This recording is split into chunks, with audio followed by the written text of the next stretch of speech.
Okay okay ఉన్నాడు కదా బల్లాల కిషన్ ఉన్నాడా? పర్లే అడిగినా చెప్పండి. పర్లే అప్పటి వాళ్ళు గుర్తుకొస్తారు. హఫీజ్ ఆయా ఉండే కదా, పోయినా సరే మనిషి అయితే ఉన్నాడు కదా, యాద్ చేసినా అని చెప్పండి, మళ్ళా టైంకి వస్తాడు. తప్పిపోయిన దూడలన్నీ పాలపొద్దుకు వస్తాయని సామెత ఉంటుంది ఊళ్ళల్లో.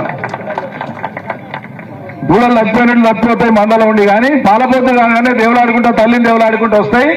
కేసీఆర్ ను దేవులాడుకుంటే ప్రతి ఒక్కరు మళ్ళీ రావాల్సిన పరిస్థితి వస్తుంది. రాసి పెట్టుకోండి. ఎంతమంది అటు తిరిగినా ఇటు తిరిగినా.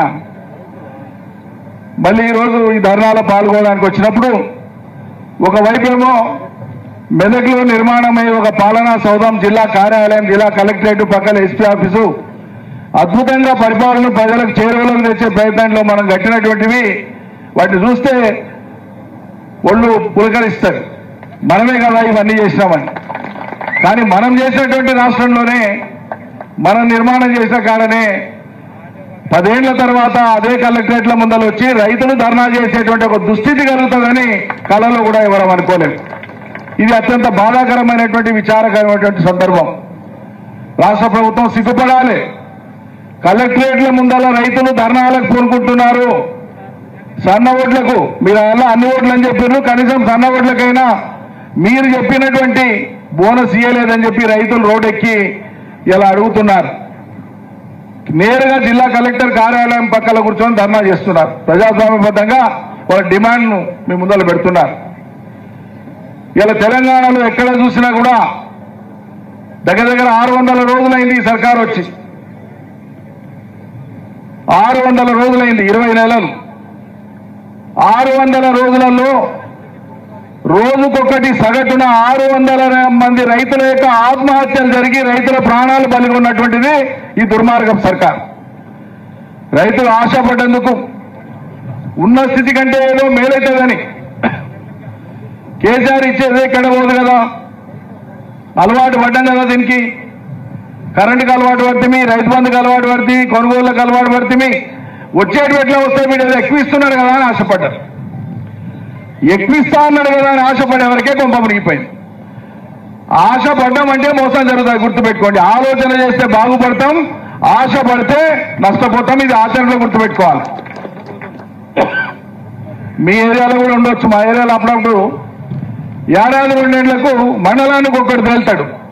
ఏంది అదంటే రైతుల దగ్గరకు పోయేవాడు వరుసలు కలిపి మాట్లాడి మావ బావ చిన్నాయన కక్క అది దాన్ని మాట్లాడుకుంటా పోయి మార్కెట్లో అర్తీలు ఇచ్చేదానికంటే కింటాల మీద నేను 20 ఎక్కువ ఇస్తా అంటాడు. రైతు ఆశపడతాడు, ఎక్కువ వస్తుంది కదా, కష్టజీవి కదా, కష్టం చేసిన దానికి ఫలితం ఇంత ఎక్కువ వస్తుందని నమ్మకం. వాడు 1 సీజన్ 2 సీజన్లు నమ్మకంగా ఇస్తాడు. వారానికి ఇస్తా అని చెప్పి 5 రోజులకే తీసుకుపోయి ఇస్తాడు పైసలు, నమ్మకం కుదిరేనికి. నమ్మకం ఏర్పడంగానే 2-3 సీజన్లు కాగానే వాణి చూసేవాడు అందరు రైతుల్ని నమ్మబలికి కోట్ల రూపాయల విలువైన ధాన్యాన్ని వాడు బేరగాడు వేసుకొని పోయి అమ్ముకొని అయిపోయినాయి నాతోనే లేవని చెప్పి చేతులు ఎత్తేస్తాడు. జరిగిందా మీ ఏరియాలో కూడా? అక్కడక్కడ చాలా చోట్ల ఇవి జరుగుతాయి. కేసీఆర్ కొనుగోళ్లు ప్రారంభించినాక ఇవి తగ్గిపోయినాయి వాస్తవంగా ఈ మోసాలు. అంతకంటే ముందు చాలా ఉండేది. అంటే ఎక్కడైతే మనం ఆశపడతామో తప్పకుండా అక్కడ మోసానికి గురవుతాం అనేటువంటిది రాసి పెట్టుకోండి. రేపు స్థానిక సంస్థల ఎన్నికలు వస్తున్నాయి. మనం జాగ్రత్తగా ఉండాలి, ప్రజలకు చెప్పాలి, మీ బాధ్యత ఇది అని చెప్పాలి. కేసీఆర్ చెప్పంగా కూడా మనం పొరపాటు చేసినాం. పొరపాటున కాంగ్రెస్ వస్తే రైతు బంధుకు రామ్ అని చెప్పింది కేసీఆర్ ఆయననే. మనం నమ్మలే, కాంగ్రెస్ మీద ఆశ పెట్టుకున్నాం, నష్టపోయినామని ప్రజలకు వివరించాలి. లేకపోతే 3 సార్లు ఎగ్గొట్టి 2 సార్లు ఎగ్గొట్టి ఒకసారి 4 ఎకరాల వరకు ఇచ్చి మొన్న అందరికి ఎందుకు ఇచ్చిండు? ప్రేమ పుట్టించిండా? రైతుల మీద సడన్ గా ఎందుకు భయం వచ్చింది? ఇవాళ రేపు లోకల్ బాడీ ఎలక్షన్స్ వస్తాయి కాబట్టి లోకల్ బాడీ ఎలక్షన్స్ లో లబ్ధి పొందడం కోసం మొన్న రైతు బంధు అందరికి ఇచ్చిండ్రు.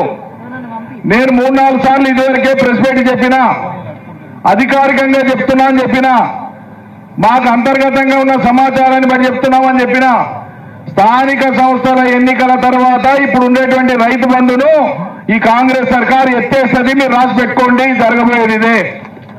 మనం అప్రమత్తంగా ఉండి వాళ్ళ గుణపాఠం చెప్తే పై దగ్గర పెట్టుకొని కనీసం మళ్ళీ ఈ ప్రభుత్వ కాలగడువు తీరే వరకైనా దాన్ని అమల్లో పెట్టే ప్రయత్నం చేస్తాం. ఎన్ని మోసాలకు హద్దు ఉండాలి కదా. రైతులకేం 17,000 కాదు, కౌలు రైతులకు కూడా ఇస్తామన్నారు. వ్యవసాయ కూలీలకు 12,000 ఇస్తామన్నారు. అన్ని ఓట్లకు బోనస్ అన్నారు. ఒకటి కాదు, రెండు కాదు, అన్ని ధాన్యాలకు కూడా బోనస్ అని చెప్పినారు. ఏమీ చేయలే. ఈరోజు రాష్ట్ర వ్యాప్తంగా మనం ఏడ చూసినా, ఏ పత్రికలు తీయండి, ఏ టీవీలు చూడండి, ఏ సోషల్ మీడియాలో చూడండి, రోజు ఏం కనిపిస్తున్నాయి మనకు?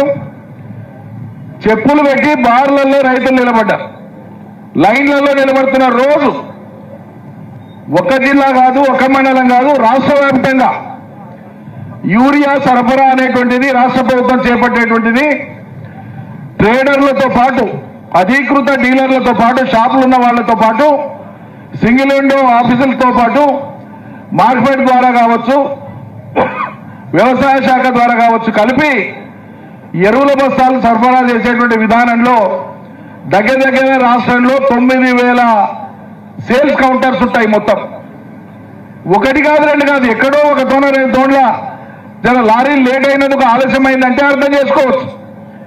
ప్రతి జిల్లాలో, ప్రతి మండలంలో కూడా ఎలా యూరియా దొరకనటువంటి పరిస్థితి.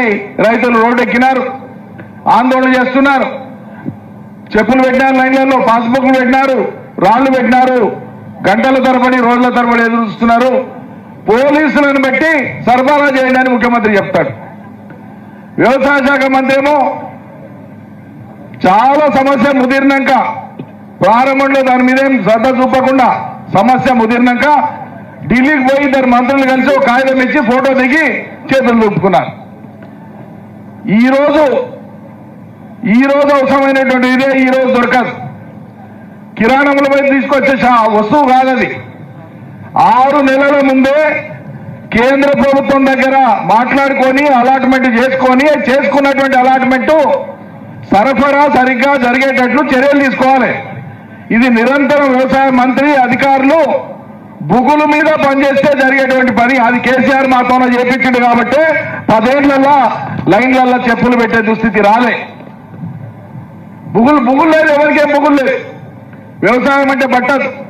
అరే నీళ్లు పెట్టుకొని మీరు మాట్లాడుతుంటే నాకు ఆశ్చర్యం అనిపిస్తుంది. మనోళ్ళు నీళ్లు పెట్టుకొని నీళ్లు రైతుల పొలాలు లేకుండా ఏం చేస్తారు నాకు అర్థం కాదు. రాష్ట్ర వ్యాప్తంగా ఇదే పరిస్థితి. మా దగ్గర శ్రీశైలం నిండింది, నాగార్జున నిండింది, పులిచింతల నిండింది, కృష్ణా బ్యారేజ్ నిండింది, సముద్రంలో పోతానే ఉన్నాయి నీళ్ళు. 2 నెలల నుంచి కృష్ణా నీళ్లు సముద్రం పోతున్నాయి, గోదావరి నీళ్లు సముద్రంలోకి పోతున్నాయి. గోదావరి మీద ఆధారపడ్డటువంటి ప్రాంతాలకు నీళ్ళు ఇయ్యరు, కృష్ణ మీద ఆధారపడ్డ ప్రాంతాలకు నీళ్ళు ఇయ్యరు. ఉన్న నీళ్ళని ఇచ్చేటువంటి తెలివి లేనటువంటి ఈ సర్కారు ఇది ఎట్లా రైతుల సర్కారు అవుతుంది, ఎట్లా రైతులు పట్టించుకుంటుంది. కాబట్టి ప్రజలకు మనం చెప్పాలి. ఇప్పుడు అయ్యా మళ్ళా మీరు చిన్న పొరపాటు చేసినా చూసినా నేను ఏమి చెప్పినా ప్రజలు న్యాయం పడి ఉన్నారని వాడు మిద్దెలెక్కి చెంగ ఎగురులాడతాడు. ఇప్పుడే ఎగురులాడుతుంటే పట్టుకోలేకపోతున్నాం, మళ్ళీ తర్వాత దీన్ని భరించలేమని చెప్పాలి. అసలే ఎగిరేదంటే కళ్ళు దాడితే ఇంకేదో ఎగురుతుందో చూడు, అట్లా ఉంది పరిస్థితి అని చెప్పాలి. చెప్పకపోతే మనకు తప్పవుతుంది, పాటించకపోతే ప్రజలకు తప్పవుతుంది. మనం ముందే హెచ్చరించాలి. ఉన్న ప్రమాదం ఏందో జనానికి చెప్పాలి. దాంట్లో ఉండే ఇబ్బంది ఏందో జనానికి అర్థమైతే చెప్పాలి. ప్రజలను ఎప్పుడు తప్పడానికి లేదు. ఆశాజీవులు వాళ్ళు చేసే కష్టానికి ఇంత మేలు కావాలి, ఇంత ఫలితం రావాలి, జర కైగా బతకాలి, వసతులు తీరాలని ఆశిస్తారు ప్రజలు. అవి చేస్తామని చెప్పి చేయకుండా ఉండేటువంటి ఈ తీరు ఏదైతే ఉందో ఉదాహరణలతో పాటు మనం చెప్పాల్సి వస్తుంది. ఎంత తాపత్రయపడ్డాం మనం. నేను మీ ప్రాంతం కోవిడ్ సమయంలో నర్సాపూర్ నియోజకవర్గం వచ్చిపోయినప్పుడు మదన్ రెడ్డి గారు ఎమ్మెల్యే ఉంది. కొనుగోళ్ల కోసం మొత్తం కోవిడ్లో అన్ని బంద్, అప్పుడు అన్ని కార్యాలయాలు బంద్, అన్ని డిపార్ట్మెంట్ల పనులు బంద్, వ్యవసాయ డిపార్ట్మెంట్, హెల్త్ డిపార్ట్మెంట్ తప్ప, ఆరోగ్య శాఖ, వ్యవసాయ శాఖ తప్ప కోవిడ్ సమయంలో అన్ని కార్యక్రమాలు స్తంభించిపోయినాయి, మీ అందరికీ తెలుసు. కానీ రైతులు మనోనిబ్బరం దెబ్బతినకూడదు, వాళ్లకు వాళ్ళ ఆత్మవిశ్వాసం దెబ్బతినకూడదు అని కోవిడ్ సమయంలో సెక్యూరిటీ వాళ్ళు కూడా లేని పరిస్థితి. ఎందుకంటే వాళ్ళని మనమే అవాయిడ్ చేసినాం. మనుషులు వీలైనంత తక్కువ ఉండాలి.